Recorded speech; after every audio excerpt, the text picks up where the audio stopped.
If you're asking players to move in ways that they wouldn't move in the game, but they're training to do that, then when they're in that game situation, they're in a worse position than they were without having that training. The equipment, we're not saying it's a waste of time. What we're saying is that if you're looking to improve speed and agility for a sport, whether it be football or what have you, then try to train in that context, because you might be able to, let's say, look at coordination, agility. Could we say that the equipment might help what we'd class as basic agility, basic coordination? It's not, but that might not transfer to. Yeah, the idea that agility is a generic thing, and you are agile, and you can apply that in any context is again just misguided. If you think about top attacking footballer who's able to do a really good step over, showing a good agility in a football context, that doesn't mean that that person could go into a rugby context and have a really effective sidestep in an attacking environment. It's not generic like that.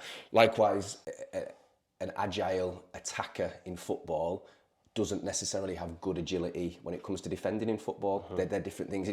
When you're attacking in football, you're usually trying to separate yourself from a defender, so using certain movements to create a gap between you and a defender, whereas defending, you're trying to close that gap, so they could be quite different movements, and it doesn't mean that you're agile in one and not agile in the other. And then there's always, as with everything, individual differences. So I might have good change of direction agility, so I might be more likely to be looking to do shoulder drops and get past a player like that. You might be really quick in a straight line, so you're just going to knock it and go.